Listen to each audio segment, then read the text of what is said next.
Hello, Tech fans, and welcome into the latest Tech Sideline Podcast, originating from TSL's high-tech studios in the Virginia Tech Corporate Research Center. Whether you're watching or listening, live or archived, we are so glad you could join us today as we record on Wednesday, September 25th, and preview Virginia Tech hosting Duke on Friday night at Lane Stadium. Our crew today, as always, we've got Malcolm, yes, he's related, Stewart behind the scenes producing.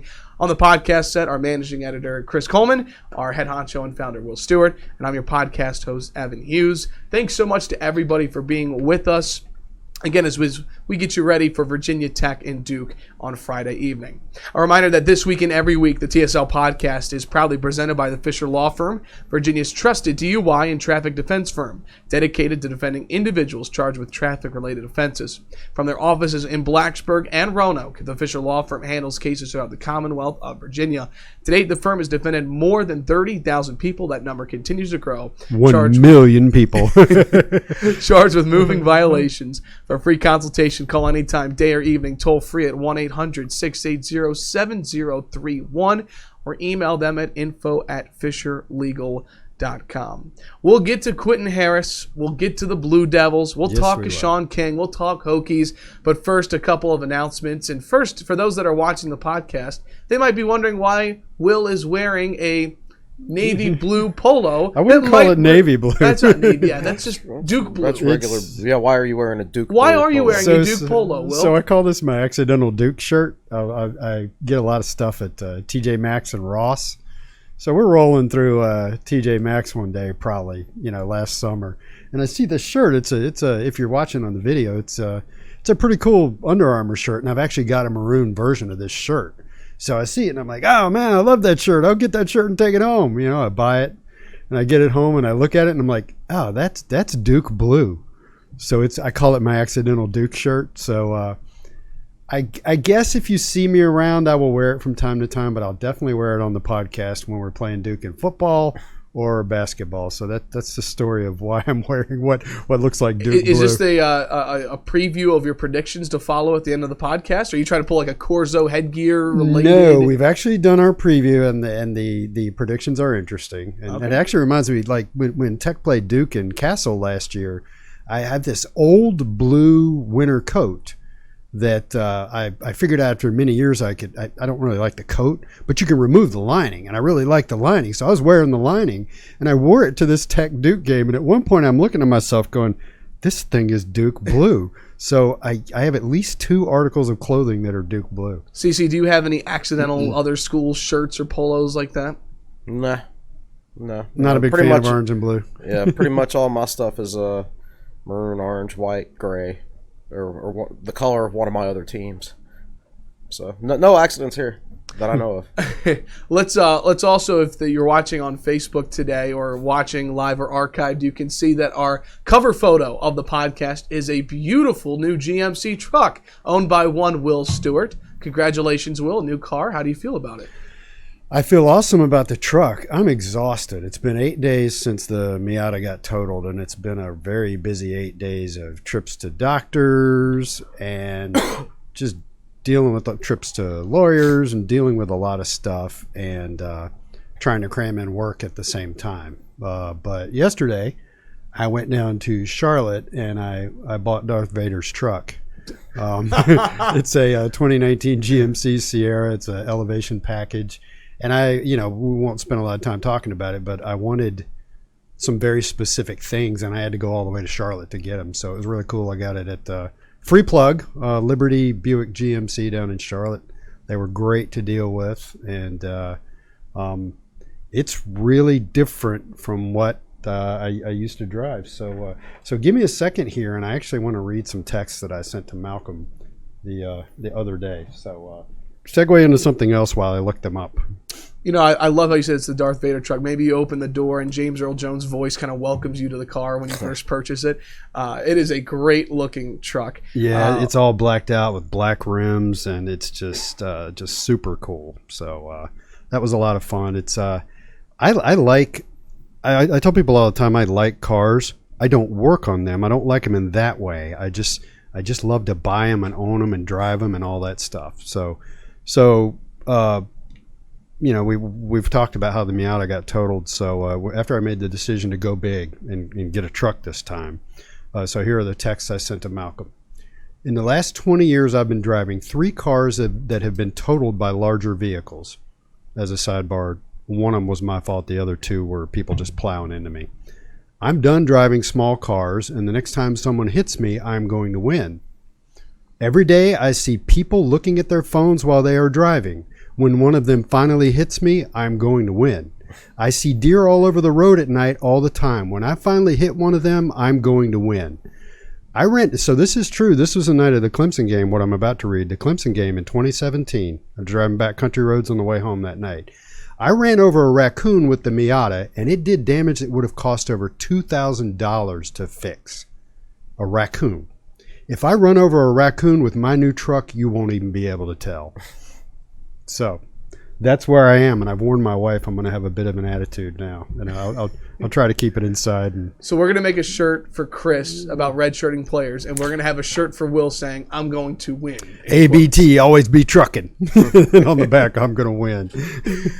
For those that are looking at our podcast set, you see in the corner, we've got Stick It In Ale on our set, and we have an update. Yes, so I have been very busy and haven't had a chance to communicate with the brewery or the distribution company, Blue Ridge Beverage. The brewery is Beltway Brewing Company up in Northern Virginia, and the distribution company is Blue Ridge Beverage in Salem. We did hear Chris communicated with someone who said that there are 400 that Blue Ridge went to Beltway Tuesday, I think is when they pick up, and that they picked up 400 cases and 15 kegs. I think they're picking up today. Yeah. Which is on Wednesday, September 25th. So as long as this stuff usually gets delivered on Friday. So that's what we heard is 400 cases and 15 kegs. Now, to put that in perspective, the original run for the ODU weekend, that was the first home game, right? Was ODU. That was 300 cases, and that sold out quickly. So I haven't got an updated list on where to buy this. I assume it's the 25 places we had listed previously. If you want to know where to get it, just Google where to buy a Stick It In Ale Tech Sideline, and you'll get linked to an article that we ran right before the ODU game. So this is great. As you know, the profits go to support our philanthropic endeavors, which are important to some people you may know at a university you may be familiar with. And we were talking about roughly $10 per case. So gosh, between what they sold at the brewery, that first run that got delivered down here, and this run, you're getting up to about 1,000 cases now. And so that's about $10,000 that are going towards our philanthropic endeavors. And I don't even know what we make off the kegs. Right now, we and the brewery and the distribution company are just going at it, and we're going to figure it out after football season. So this is really exciting stuff. And if you're on the fence, I don't know that we're going to continue to offer this beer. We'll probably continue to offer it through this football season, but I don't really know. I don't know if this is a limited edition thing or if it'll carry over into next year. These discussions haven't been had yet. So if you're kind of sitting around, like back in the 70s, Jimmy Carter's brother Billy, they had we've talked about this. They did a beer, Billy Beer, back then, and it was limited edition. And so if you're on the fence and you're like, I don't know if I can make it to the grocery store this time or not, go get you some. It's for a good cause, and so that's that. You should be able to find it, no problem, this weekend. Awesome. And then last thing, Drive for 25 begins Wednesday, September 25th at noon. And I know Tech Sideline is involved in that again this year. Yes. So last year they called it Drive for 25 Day. This year they're calling it the Drive for 25 Blitz. And last year it was 25 hours. This year it is 2.5 days. So it starts at noon on Wednesday and runs till midnight Friday. And it is just if you've been paying attention and you've been involved in these, you've seen it's a giving day. On the university level, they call it a giving day. And it's just a day to kind of rally people and get them to, donate to the university.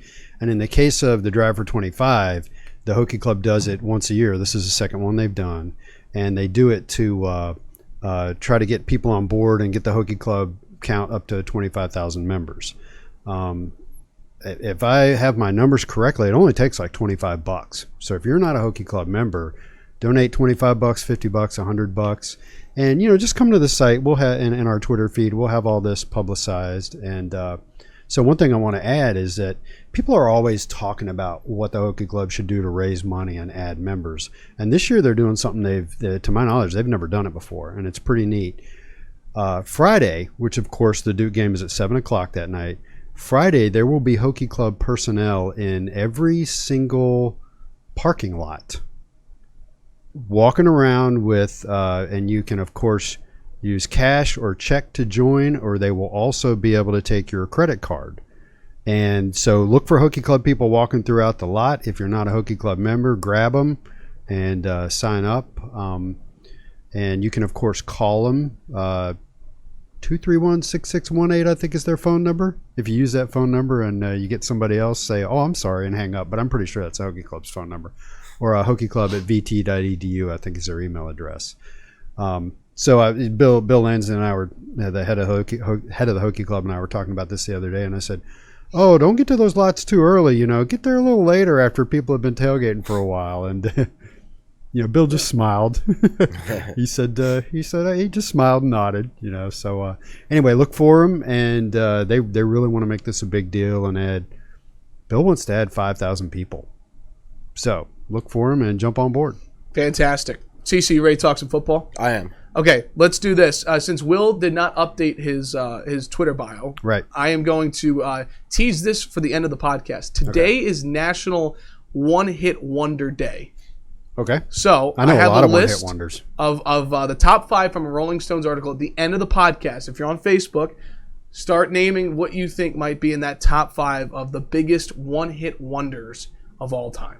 So we'll see that at the end of the podcast. That might be in there, actually. So, all right, let's get into some football, CC.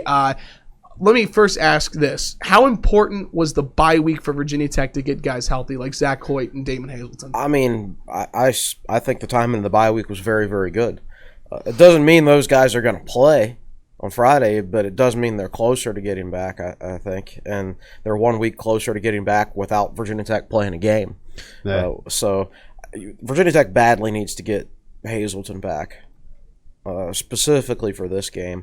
I mean, the Duke game last year came down to receivers either making plays or not making plays. I know the scoreline was 31-14, and on paper it was one of the best games Tech played last year, which of course it was. But when you go back and watch that tape, and Duke receivers twice in the end zone with one-on-one opportunities failed to come up with a catch against Tech defensive backs. Meanwhile, Virginia Tech's receivers made 4 or 5 such catches over Duke's defensive backs in one-on-one coverage, and that was the difference in the game. And Virginia Tech's quarterback was Ryan Willis, and Duke's quarterback now starts for the New York Giants. Yeah. So if I'm Duke, I know we'll talk about this later, I'm doing everything in my power to take away those one-on-one opportunities this year and make Virginia Tech drive the length of the field with the running game and the short to intermediate passing game. Coach, so plays. Let me interrupt and say plays that in preparing for this game that I was reminded of was. I think we all remember the Dalton Keene, screen pass that he turned into like 70, 80-yard touchdown. I went back and watched that play this morning. He stiff-armed a couple of guys, broke some tackles. Great play. Kuma, I think, had a tough catch. He laid some dude out. Yeah. On the Dalton Keene run. Yeah. Kuma sold out and blocked the last guy who could have tackled Keene. I think Kuma had a nice touchdown catch, if I remember correctly. I don't remember whether it was a touchdown, but I know he had a big catch in traffic.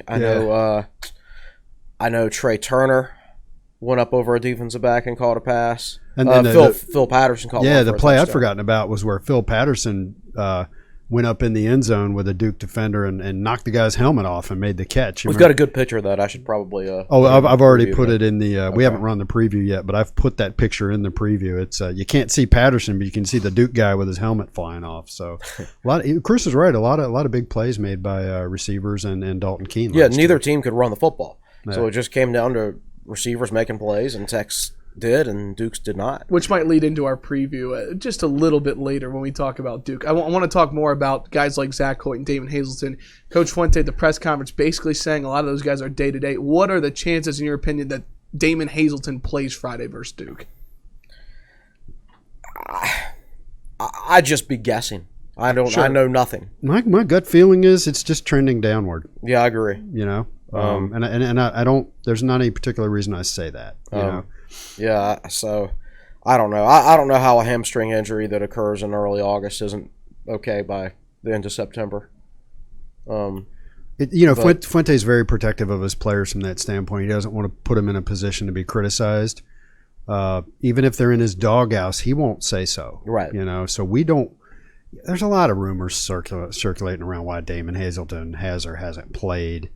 You know, honestly, we don't really know. We don't really know. All I know is he was Virginia Tech's leading receiver last year, and he was a good blocker on the outside. So Virginia Tech is missing him in terms of a large number of catches, and also he'd probably be their best or second best perimeter blocker. And right now they've only got one good perimeter blocker, and that's Philip Patterson. Yeah. So and Patterson doesn't play as much. Play as much. I think he should play because of that. But we need Hazelton back in a big way. Let's talk more about the bye week. And when you look at this team coming off the 24-17 win over Furman, what were some areas that you're hoping that Virginia Tech improved upon, worked on during the bye week? I am not going to say the running game. You know, that dead horse has been kicked and beaten and thrown off the roof David Letterman style and just abused. So, you know, that's old news. I think we talked about this last week or the week before. I hope that the freshman offensive linemen got a chance to watch themselves on film and really work on just continuing to learn their positions of, you know, one or two of these guys, the positions are new to them, you know. Hudson at center is probably the biggest one. So just get a chance to advance there because Duke, as we'll get into, Duke's got an older, experienced defensive line. This could be a problem. Yeah, it's going to be a problem. I don't think Tech's going to be able to run the ball Friday night. Even if they made improvements, you're not going to be able to tell it on Friday night. I mean, Duke held Alabama to 3.5 yards per carry, for goodness sake. Yeah. How is Virginia Tech's freshman going to block those group? It's probably not going to happen. Virginia Tech has to win this game by throwing the football. And whether that means Duke gives them opportunities over the top again, or this time Duke wises up and plays two high safeties, and that means Virginia Tech beats them through the short to intermediate passing game, then that part had to improve. So to me, the passing game needs to get more consistent. So obviously the running game does, but one of the points to be made about last year's game is this is a game that was played right after the ODU game. It was the first game Ryan Willis started. There wasn't any film on Ryan Willis. Yeah. So you talk about Duke playing a lot of man coverage. Now that there's a whole year's worth of film on Ryan Willis, and he's not the best at reading coverages, Duke's defensive game plan could be very different. It should be. I don't know why anybody would come out in man coverage across the board or cover 4 or anything like that against Virginia Tech now, because it's proven that Virginia Tech, you know, without Stephen Peoples, isn't going to be able to have a consistent running game, and Ryan Willis isn't the type of the quarterback that's going to pick you apart with the short to intermediate passes. He's just not that type of player. And at this point, he's a third of the way through his redshirt senior season. He's not going to magically become that type of player. Now, I think one pass he does throw really, really well is that short cross, like he threw to Caleb Smith. Man, he puts that – going back and watching old Logan Thomas film, you wish Logan could do that. You know, Ryan Willis puts that thing on the money, nice and soft, very catchable. Yeah, and that's such a slow developing play that as Virginia Tech plays better, teams are not going to have time to run it. I think it's the same play that Trey Turner wound up fumbling on, or a similar play. That was a screen. Yeah. Okay. You're listening to the Tech Sideline Podcast presented by the Fisher Law Firm, getting ready for Virginia Tech and Duke on Friday night at Lane Stadium.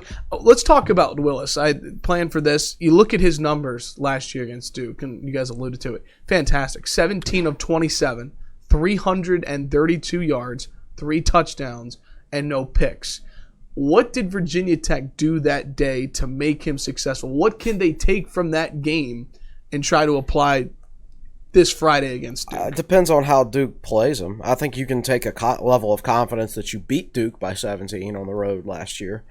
But, you know, once the game starts, I mean, Sean King didn't beat Duke last year. Tavion Robinson didn't beat Duke. All those freshman offensive linemen. The freshman offensive linemen didn't beat Duke last year. Caleb Smith didn't beat Duke last year. Now, Tech does have better defensive tackle play this year than they did. And they shut down Duke's running game last year. Yeah. Duke is not not particularly good in the skill position offensively. There are no more Jamison Crowders in that program, which is one of the reasons why people thought Daniel Jones was overrated. In reality, if Daniel Jones has had good receivers, he would have put up monster numbers most likely. Yeah. See, he's putting up better numbers with the Giants than he did in most games at Duke. Threw for like 330 yards with the Giants. Exactly. I just don't know how Duke is going to play Tech defensively. It's hard to say what you can take out of last year's game. I mean, especially when a guy who made a couple of those big plays, Kuma, is now playing for somebody else, and Hazleton, who scored a touchdown in that game, and I think probably had another big catch over man coverage. We don't know if he's going to be playing or not. We know Trey Turner can make those plays, but we don't know that Caleb Smith can make those plays. We know that Phil Patterson can make them, but they don't seem to want to play Phil Patterson more than 20 snaps a game for some reason. So I don't know that we can take a lot out of last year's game, to be honest with you. Yeah. It felt like one thing last year, Will, I know you're saying you got a chance to kind of go back and watch. Like when I think about the Duke game from last year, I felt like Willis threw the back shoulder fade extremely well last year. There might have been a touchdown. That pass to me, you talk about the short crossing route, that is the one pass, though, in Willis's arsenal. He throws that jump ball so well. And I think that is one of the reasons why Willis starts over Hooker and Patterson is he doesn't have a stronger arm than Quincy, but he's generally a more reliable, more accurate passer. But one of the things I think he does better than Hendon is he has a stronger arm and throws that fade route really well. And you saw that against Furman, the touchdown pass he had to, I think it was Turner. Yeah.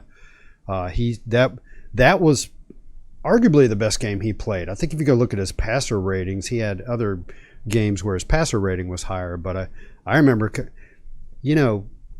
we talk about how the ODU game kind of derailed Tech's program. Not really. Duke was ranked last year. They were ranked, 21st. I believe, 21st, 22nd. Yeah. I can't remember. One of them in our write-up, one of them was ranked 22nd, one of them was ranked 24th. Both teams were ranked. Chris and I both picked Duke to win, but Tech went down there and played a really good game and outplayed Duke, and I think that made everybody feel better, particularly after Ryan Willis's performance. And then the next week was Notre Dame, and Tech played well in the first half against Notre Dame. Yeah. It's just Notre Dame was a more experienced team that eventually made the playoffs. That was really the beginning of 5 losses in 6 games, a couple of which Georgia Tech and Pitt. It wasn't really until they went down to North Carolina, and I know they won that game, but the defense got gashed. Yeah, where you were like, ugh, that wasn't pretty. Yeah. They were ranked 22nd, and then of course Notre Dame Tech was ranked. Okay. Or Duke was 22. Yep. So, okay. Yeah. That was Virginia Tech's best win last year. Was Duke correct? I think it was Virginia. I mean, Duke is one of those teams. Their talent's so bad offensively, in my opinion, that they have to play a perfect game to have a chance to win. And generally, they play as well as they can. Remember, Wake Forest beat them like 59-7 at the end of last crushed season. them. That's right. Yeah. So. It was in the rain at Duke or something like that, and there were 50 fans in the stands. The picture of the stands was incredible. It was absolutely. It's like there wasn't even a game that day. Right. Yeah. It was ridiculous. So I think Tech's best win was against Virginia. I want to go back and talk about the running game. We touched on it a little bit, but the conversations we were having on the podcast leading up to Furman, the message boards, the fans, even Coach Fuente and the coaches, Tech's got to run the football better. And Keshawn King, over 100 yards rushing, averaged 9.5 yards per carry. Are you more at peace with the running game than you were 2 weeks ago? No. I'm more at peace with the future of it. Yeah. Because I think King did, and we talked about this. I actually said, probably on the message board or maybe in an article, I said something like, I wasn't really seeing the King hype until some of the plays he made against Furman. So now I look at that and I'm like, okay, you put 15 pounds of muscle on that kid and let him mature a little bit, and he could, depending upon how they use him, he could be 1,000-yard back. I got to hedge that a little bit because he's not a big guy. This year, I just worry about the fact that he's basically fresh out of high school, playing against grown men. He still wears braces. He's still a kid. Yeah. And then let's also discuss the offensive line a little bit. We talked about how Furman, Silas Janzi got pulled, Luke Danuta came in. Is that something we're expecting to see on Duke Danuta starting over Janzi? So Virginia Tech actually updated their depth chart in Yeah. the game notes this week, and that's not one of the changes That's they not one made. of the changes. Not that I would expect it to be. They finally put Nestor and Hudson as the starters. Right. And Caleb Smith over Damon Hazelton. And they finally did that. They've still got Grimsley over Robinson in the slot, and that has not been the case. Right. They've still got Deshaun McLeese or Keyshawn King. Right. And defense, they finally put Eli Adams up as the starter instead of Tywan Garbett. But I've actually heard that there's a decent chance Garbett could come back this week. I hope so. I don't know if they'd start him if he came back or whatever, but I don't necessarily worry about Tech's defensive ends this game, particularly left defensive end spot, because that right tackle for Duke is a true freshman. I wish you'd get Garbett back, and you can get an advantage there. Right. Redshirt sophomore against the true freshman. One of the few times a redshirt sophomore will have an advantage in an experience battle. What were we talking about? The offensive line. We I kind of wandered down a path wandered there. off. That's cool though. Yeah, I don't know. How, I don't know what to expect from a week. I mean, I was shocked when Brian Hudson came in the game at center a few weeks ago. Yeah. I had no idea he had been working at centers. He was not listed on the depth chart as a center. He was listed as the third right tackle. So there's no way you can accurately make predictions on. I mean, like I said, I would move Tyrell Smith to center if it was me, assuming he can snap the football. I don't see how that would make our performances worse, and it could preserve Brian Hudson's red shirt and make us better 4 years from now. Are you listening, Coach? You're right, but now again, Zach Hoyt's been injured. He was the guy on the depth chart under Brock Hoffman. If Hoffman was denied eligibility, he would start at center. How much better does the offensive line become if Hoyt is healthy? I think they're better at picking up stunts and things like that. They get better pass blocking on the interior. And how much of the protection calls does the center make? I mean, I for sure. I got to admit, I don't know. Yeah, I mean, probably a decent amount. Yeah. It's probably an important position as far as communication and things like that. Sort of like Mike linebacker or free safety on defense. I don't think it would. He's not a dominant physical talent. I mean, it's not like Virginia, big, huge running lanes would just start opening them up in the middle, but I do think Tech would get a little better from a pass protection standpoint for sure. Yeah. Awesome. We're talking on the TSL podcast presented each and every week by the Fisher Law Firm, getting ready for Virginia Tech and Duke. Quickly, defensively, their bye week, I'm sure the defensive line is probably a group that both of you would say probably could enjoy a week to reflect with so much youth. So in doing research, I didn't do a lot, but I was going through Chris's game preview last night, and I decided to go look up and just look at NCAA stats, not the efficiency stats, the more can't find the term, advanced stats, but just stats that the NCAA puts on their website. Duke doesn't do anything particularly well. They list 25 stats on the NCAA's website, and in 12 of them, Duke is between 50 and 80 in the country out of 130 teams. There are like 3 stats where they're plus 100. There are only 2 statistics where they're top 40. They're number 33 and number 40 in these 2 stats, and they're not major stats. They're kind of minor stats. But one of the things I noticed is that Duke is, let me see if I can remember this correctly off the top of my head, they are number 1 in the country in tackles for loss allowed per game. They only give up 2.33 tackles for loss per game. So they're not getting tackled behind the line of scrimmage. They are tied for 3rd in the nation in sacks with, I can't remember the statistic, but they're tied for sacks allowed, not sacks from your defense, but sacks allowed. So I looked up the Alabama game, and Alabama only had 2 TFLs against Duke the entire game. And Duke, I think, has only given up 1 sack, and Alabama had it. So they're not getting behind the chains. They're not getting stopped behind the line of scrimmage. I didn't go and look at their penalty stats, but they're a David Cutcliffe team. They're probably not committing a lot of penalties. So I start wondering, can Virginia Tech get pressure on their quarterback? We saw against Furman where Bud did some stuff where he sent Chamari Connor, and he said that gave Connor some confidence to make some plays. Yes, it's a FCS opponent, but you gotta walk before you can run. And you talk about Duke having 2 freshman offensive tackles, one of whom actually grades out the pretty left well. tackle has been really good so far. Yeah. So the fact that they're young doesn't mean they're bad. But I just wonder if Bud's cooking some stuff up, maybe some blitz packages off the edge to try to stress those guys and make some plays. We'll talk about Duke on the other side of this timeout as we step aside and get a word from our friends at the Fisher Law Firm. We'll talk about the Duke Blue Devils, who are 2-1 coming into Blacksburg on Friday. This is the Tech Sideline Podcast presented by the Fisher Law Firm. Our thanks to Jonathan Fisher and his great team at the Fisher Law Firm for being the title sponsor of the Tech Sideline Podcast. We've got Malcolm, yes, he's related Stewart behind the scenes producing, Will Stewart, Chris Coleman, and I'm Evan Hughes on the podcast. So actually, terminology, you just called them a title sponsor. They are not a title sponsor. They're a presenting sponsor. Have we ever had this discussion? We have not. So the Tostitos Fiesta Bowl? Yeah. Tostitos is the title sponsor. If this was the Fisher... The Rose Bowl presented by Citi is the presenting sponsor. So the title sponsor, your company name actually goes in the title. If you're the presenting sponsor, it's the regular title presented by. I apologize. As a future broadcaster with a really bright future, you need to know the distinction. I do. No, I thought that was a really right. cool thing when I learned the distinction. I was like, I get that.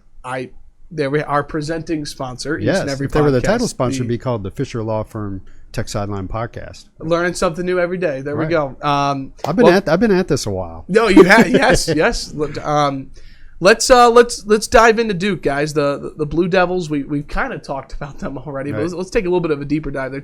First of all, they're 2-1 on the year, and I think a common theme is we probably don't know just how good Duke is because of the opponents they played. They open up their year against Alabama, who they held scoreless in the first quarter, down 14-3 at halftime, end up losing 42-3. Yeah. Alabama came alive in the second half.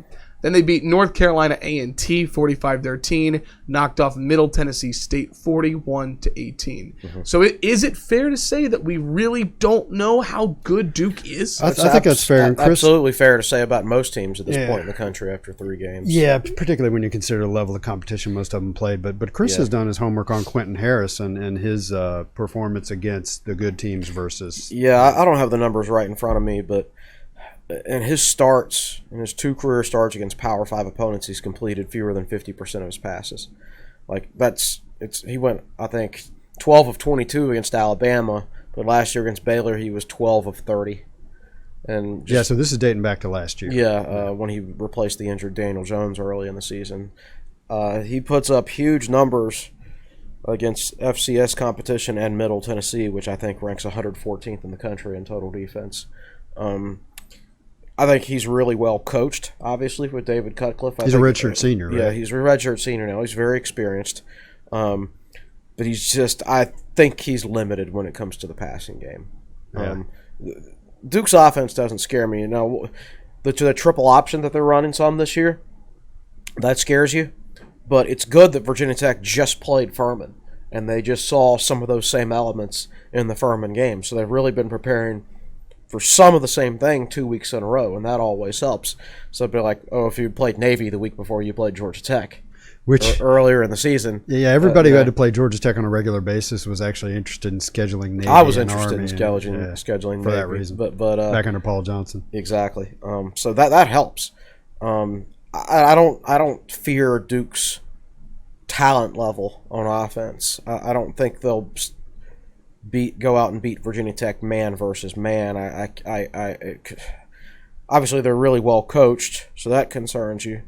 I worry about the option and the misdirection and stuff like that. But Tech, I thought, played a really mentally strong game against Furman. Yes, you expect Virginia Tech to physically dominate Furman, but what impressed me was they were much improved from a mental standpoint defensively in that game. So I think that bodes well going into this game, and I think the Tech defense will play well. Yeah, I worry about Harris scrambling, and I don't know his rushing statistics right off the top of my head. He's probably got a couple hundred yards on the season. He's our leading rusher. Something like that's true. But I just went over how nobody's getting in behind the line of scrimmage. Alabama had 1 sack for 8 yards. I do remember that statistic. So without being able to go back and watch Duke game film, they're doing something right, Let's talk about Quinn Harris a little bit more in depth. His stats so far this year, he's pretty accurate, 66 of 91, 8 touchdowns, 2 picks. 2 picks were against Alabama. Mm-hmm. He's got only a long of 39 on the year. 679 passing yards. He's a redshirt senior. So is he more than a game manager for Duke? Is he the kind of guy who can put the game on his back and win it through the air? I think everybody offensively for Duke has to be on the exact same page, and they have to be operating at max efficiency for their offense to be successful. And I think David Clough has always been elite at getting the most out of his players, but does not have a lot of talent on this Duke team. There's just not a lot there. I think their top two running backs are solid, but I don't think you can really tell it because there's not much of a threat of a passing game with mediocre receivers and an offensive line that I think plays well together. They play smart, but they're not physically imposing at all.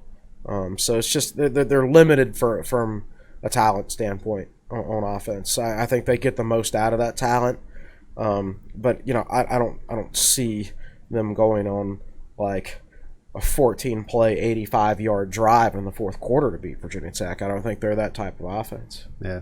And you look at the running game. So as we alluded to earlier, Quinn Harris is the leading rusher on the team with 203 yards. Their running back, who is a junior, Deion Jackson, 177 yards. So does this game come down to, Will, who runs the football better? Darn, that's a good question. I think it comes down to turnovers, Evan. Great answer. You can never go wrong with that. Yeah, Virginia Tech, they don't run the ball particularly well. They don't score a lot of points either, but they find ways to manufacture some offense without their traditional running game. I don't know that we're going to sit there afterwards unless Duke lines up and does something unusual and runs for 300 yards. I don't think we're going to be talking about the rushing game after this game, to answer your question. Yeah, I agree. I think we'll be talking about turnovers and which group of receivers made plays and whether Tech made mental errors defensively. I think those will be the topics of conversation that'll decide the and victory. what happened in special teams. Right. I think the running games or the lack thereof, I think both teams will be lacking in this game. I think they'll kind of cancel each other out. So last thing before we get to predictions. Virginia Tech is 0-1 in the ACC, lost to Boston College to open up the season. How important is this game for Virginia Tech in terms of the ACC Coastal race? Well, based on what I've seen so far, I don't have high hopes for Virginia Tech winning the Coastal. But if they lose this game, they're out. They're out. They're toast. Done. 100% done. So, be 0-2. Yeah, and with road games at Miami, Georgia Tech, Virginia. Virginia. Not that Georgia Tech should be terribly difficult this year, but and a home game against Pitt, who has just looked so physical. That we'll talk about that matchup later on. I don't like that matchup at all. So in a lot of ways, this game can determine the course of the season. In terms of being competitive in the Coastal, in terms of whether you would have a chance to win the Coastal, yes, absolutely, yeah, absolutely. All right, well, let's go ahead and let's dive into some predictions. You said it was interesting, and I'm curious to see what you guys come up with. I'll tee it up over to you. Give me a key and maybe a final score, Will. So when you see our game preview, you will see that one of us picks Duke to win, and the other one of us picks Duke to lose. I pick Virginia Tech to win. I totally get the opposing viewpoint. I really don't like the matchup of Duke's experienced defensive line, grown man defensive line against Virginia Tech's young offensive line. All kinds of rumors circulating about Ryan Willis's shoulder not being good. Just a lot of nothing you can verify. I get a bad vibe, so I get picking Duke to win. Now last year Duke was favored. I believe I looked it up. They were favored by 5. Chris and I both picked them to win. Wrong. Tech played a great game, and Duke didn't make plays.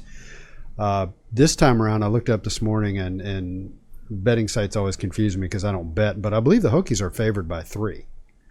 For whatever that's worth. It's a game in Lane Stadium this time instead of down in Durham. It wouldn't surprise me at all to see Duke win this thing, but I can't bring myself to pick it. I particularly can't bring myself to pick Duke to win 2 years in a row. So I'm going with Tech 27-20. Don't know where the 27 is going to come from, but I don't pick Tech to score over 30 anymore because it's not something they do very often. So, 27-20. That's the Hokies win. That's where I'm going. And who are we going to be talking about Monday if Tech wins, in your opinion? One player. Trey Turner. I'd love to be talking about Hezekiah Grimsley. I think he's such a phenomenal athlete, but he's just not getting a lot of playing time. But it's going to be Trey. If it's Keshawn King, that'll be exciting. Yeah. But my guess would be Trey. And on defense, depending upon what Bud, it just depends upon what Bud does. Sure. Yeah, it's hard to say. I've got it 2017 Duke. Virginia Tech. What's the line on the spreads? They've covered. How many times did Tech cover the spread last year? I don't know about last year, but this year they haven't. They haven't covered it at all. Yeah. So and not even close. and not even close. All right. So if they don't cover the spread this time and still win, that means they either going to win by 2 or 1. Right. So you're not giving yourself a lot of breathing room there. Yeah. I think Tech has a good chance to win the game. I think it's a 50-50 toss-up. I call it a toss-up, yeah. But I don't. If I knew that Damon Hazelton and Zachariah Hoyt and Tywan Garbett, those guys were going to play, I'd be much more inclined to pick Virginia Tech. But I don't know that. If I had seen Virginia Tech go a game this year without committing 2 or more turnovers, I would pick Tech. But I haven't seen it yet. So I'm gonna have to see it first. And I think Duke is one of those teams they just play smart and they get the absolute most out of their talent. They put a lot of experienced players on the field, so it's easier to get the most out of your talent when you put so much experience on the field. Duke's got a good defense this year despite having their 2 starting linebackers and never started before because one of them they're both fourth-year players. One of them's a true senior, the other's a redshirt junior. And that's what happens when you can keep players in your program and develop over the long term. Even if you don't necessarily have a returning starter there, your guy's still going to have experience being in the program and in the system and things like that. And that's how David Cutcliffe's been able to build that program. Tech needs to do the same thing, except a little bit higher level recruiting, right? Of course. Yeah. So I don't know. I think if I knew for a fact that turnovers were going to be even or that Damon Hazelton was going to come back or anything like that, then I would pick Tech. But I haven't. I don't see the evidence of either one of those. Yeah, so I would call his prediction more realistic and mine more optimistic. Is kind of how I'd categorize that. I like it. We've got a Hokie and we've got a Blue Devil pick, and it should be a Friday night game in Lane. Just quickly, I know Friday Night Lights is a big deal. I'm learning in Southwest Virginia, and what it will be like in y'all's opinion to have a game in Lane on Friday night. We'll be watching those students to see if they stay in that north end zone for the second half, since the sun's not going to be shining on them. Sun's not going to be shining on them. There's some kind of event at halftime too. There's a parachute drop or something like that. One of those cool things. I saw it in the email text sent out yesterday. I haven't gotten a chance to read through stuff. I spent yesterday in Charlotte buying Darth Vader's truck. There's a third quarter phone light show into the third quarter. Okay. So they're trying to do things. Do not criticize Virginia Tech. They're trying. I mean, they're trying to do things to keep people in the What do you want them to hand out $20 bills with 2 minutes left to go in the fourth quarter? I mean, And then Friday's also, I believe, it's the. Wait a minute. How much would that cost? 10,000 students, $20 each, to get them to stay till there's 2 minutes left in the game. Friday's also the. We'll let Brad Worthman work on that. Friday's also what? Brad Worthman. So it's a white effect, and it's the 20th. It's the 20th anniversary of the 1999 team. Honoring the 1999 team. There's going to be some pretty cool videos run on that. There's already a video up. I haven't had a chance to watch it yet, but there's a video up of the 99 team and the 99 season and stuff that Virginia Tech put out late last night. Yeah. So Evan, in planning for this podcast, Evan asked me, do you want to talk about it was either this podcast or the previous podcast. Monday. Do you want to talk about the 99 team? And I'm like, no, that'll just make people mad. That was before we got to apply the transitive property to football against how Virginia played against ODU versus Virginia Tech against ODU. So anyway, so white effect and honoring the 99 team. It's going to be fun. So wear your big jerseys. If you get it, well, you're not going to have a white one, though. I'll let you make the choice, folks. Let's turn it over to Malcolm. Yes, he's related to Stewart, our fantastic producer here at Tech Sideline. Malcolm, how's everything going on Facebook? Good. You want to talk about football? Do you want your one-hit wonder predictions? Let's do football first. We'll get to one-hit wonder after that. I can't wait to hear the one-hit wonder stuff. Dale Kaiser has a recruiting question. He's seen No recruiting questions. No. He's seen James and Lambert want to be a package deal. What are the Hokies' chances of getting both of them? Who? Or James and Lambert. So Keandre Keandre Lambert and Lamarion James. Did they go to the same high school? I've We have not been following recruiting. Now, ever since the season started, I literally edit Jason Stam's articles, and that's it. I don't have time to even. But Lamarion James They decommitted. decommitted from UNC, and they know each other, and they are friends. Fuente was at the Mari game over the weekend. So you do because know a he little does bit about recruit people. You know?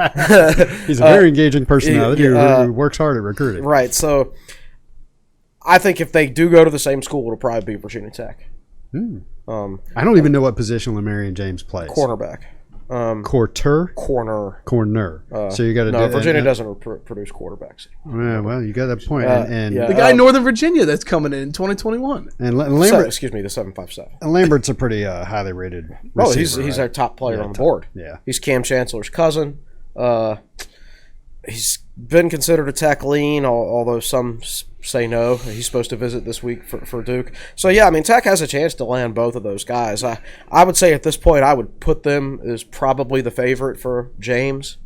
I think Lambert could probably go either way. But if he has a good visit this weekend, then they've got a very good shot. I love that James decommitted from UNC. I just love it. I know. And what you've got to do is, I know Mac Brown, the whole recruiting boost, but is it really a boost?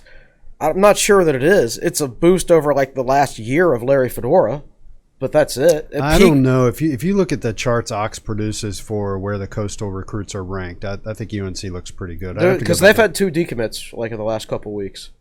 Ox, we need a new chart. Right. Ox. He puts out some great stuff. Yeah, he also, I think the guy from West Virginia, the defensive lineman, also. Oh, the kid from Bluefield. I Shawn can't remember his Martin. name. Shawn Martin, I Yeah, think. he decommitted also, I think. Where was he committed to? Oh, UNC. Oh, man. What's going on there? You losing your mojo You there, man? lose to App State and then Lose 2 football games. Oh, right. Right. What else over there, Malcolm? What we got? Scott McCarty gave me one of the longest questions I've ever seen, but I'll cut it down to what's Virginia Tech's offensive strength and identity now, and what moves by coaches make the most sense given offensive personnel and performance? So they don't have an offensive strength or identity. I guess you could say it's wide receivers. Yeah. But with Hazleton out, still 2 of your 3 receivers are starting receivers are freshmen. Yeah. So is that a strength, or is that just the less weak? I like the passing game in general. I don't love it, but I think it's limited because Willis is not good at the short to intermediate stuff. Yeah. I just don't think he sees the field well in situations where they need short to intermediate stuff. And He's you very don't- good throwing the football down the field. Very good at those Fade crossing routes. patterns. Yeah. But he's not going to have time to throw those all year. Yeah. Because the offensive line isn't that So great. the second half of the question is, what do you do with personnel? Well, there just aren't So options. there just really aren't that many options. I've made the suggestion to move Tyrell Smith to center, maybe try Janzi at right guard and things like that. Yeah. Maybe they would help a little bit. I don't know. I don't know how. But there's only so many pieces. To Yeah, move around I the don't think board. Willis is a complete quarterback. Right. No, but he's definitely the best. If the wide receivers are the strength, he's the best quarterback. He's the guy to leverage that strength. He's the guy to leverage that strength because I don't think Hinton Hooker could leverage it. Yeah. All right, let's At this point in time. Right. let's have some fun here too. Let's close out the podcast. Said at the beginning, today is National One Hit Wonder Day, and we talk a lot about music on the podcast. So I thought this would be fun. Before we get to the questions, first of all, this is a Rolling Stones article that came out in 2011. I'm going to go with that. I've got the top 8 in front of me. Okay. Would you guys like to take a couple of guesses before we turn it over to Malcolm? I'm not up to date on music history. So, This is so looking at all over decade. looking at that top 8, give me time frames. A good amount of 80s, maybe a little bit of That makes 90s in sense. here. A little bit of 90s, no 70s. If it is 70s, I don't know. Okay. but the first two you could get, Chris. There's I'm sure. So I'm sure if you said it, and I'd be like, oh yeah, that makes sense. Yeah, But see, I'm that's not the going to thing. be able I'm to not pull it good off the at top thinking of my of head. stuff. let's turn over the board. You think about it, Will. Let's turn it over to the you go ahead, Facebook. Malcolm, and read some of them there off of Facebook. Take some guesses. Okay, so we've got You Can't Touch This, MC Hammer. Yeah, he had a couple other songs. That is not in the top 8, but it's Hammer's not a bad. not actually a one-hit wonder. Yeah. Ice Ice Baby. They are a one-hit wonder, but in this article, they are not in the top 8. That's a good guess. Mickey. Mickey by Tony Basil. Yeah. What about Tainted Love by Soft Cell? Tainted Love by Soft Cell's number 5. All right. Is She Blinding Me with Science? Is that on there? Not in the top 8. Okay. I'm starting to run out of anybody. Anything Eye else? of the Tiger. Survivor. They had more than one hit. Yeah. They had Eye of the Tiger, and then I don't remember. Those are some good guesses. I'll go ahead and go. So go down the listing. What, Malcolm? I've never heard of Dexy's Midnight Runners. Oh, Come On, Eileen. Come On, Eileen is number 2 on the list. Right. Yeah. Okay. Come On, Eileen. See, I hate that song. No. I Oh my like it gosh. either. They I played don't- it Lane all the time. I don't get love the that fuss song. over it. I really don't. So, Oh my gosh. so go down the list and give me hints. So We don't want to spend a ton of time. Sure. On it. I'll be honest. I can only really give you one hint, and I would give away the number 1. There's one country song, and it has country in the artist's name and the song lyric. Is it Achy Breaky Heart? It has country in the. The country is in the artist's name and in the lyric of the song. That's the one-hit wonder. That's about the. Wow. I have no idea. I'll go 8-1 again. I don't know how accurate this is. This is what they were it's using just on their ESPN opinion, this yeah. one. So number 8 is Tub Thumping by. Chumbawamba. Yep. Never heard of it. Number 7 I is. get knocked down and I get up that's- again. Oh, okay. All right. Number 7 is Blind Melon, No Rain. I don't know it by name. And number 6, everyone should know this one. The Knack, My Sharona. Yeah. Yeah. My I Sharona. don't know dun, that that's a dun. one-hit wonder. But anyway, that was a monster hit. Great song. Number 5, Soft Cell, Tainted Love, as we said. Number 4, Big Country in a Big Country.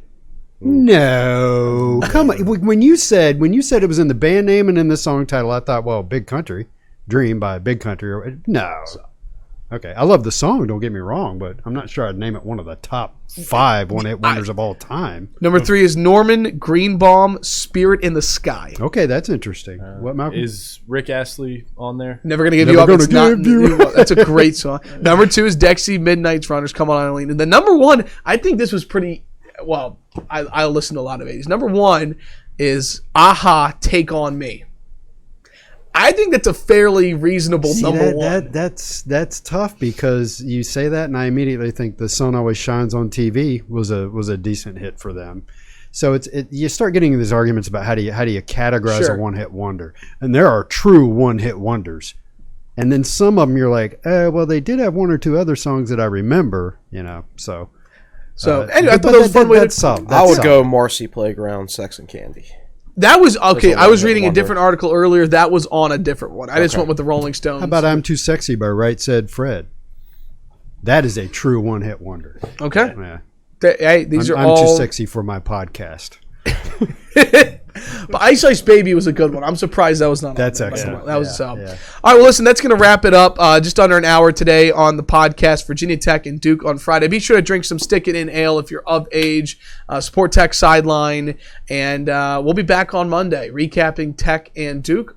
Recapping Tech's victory over Duke. It's going to be 27-20. We'll be talking about Trey Turner, and we'll have all of his boxes checked, and we'll have a new lyric in the bio hopefully on Monday as well. I will try to get to that. Yes, it's been a whirlwind 8 days. So Well, hopefully things will slow down a little. glad you got your truck, CC. Enjoy your tailgating, and we'll talk Monday. All right. That's going to do it for this episode of the Tech Sideline Podcast. For our fantastic producer Malcolm, yes, he's related, Stewart behind the scenes on the podcast center, managing editor Chris Coleman, our founder and head honcho Will Stewart. I'm Evan Hughes, proud host of the Tech Sideline Podcast, saying so long. Enjoy National One Hit Wonder Day, and we'll talk to you next time right here on the Tech Sideline Podcast, presented by the Fisher Law Firm.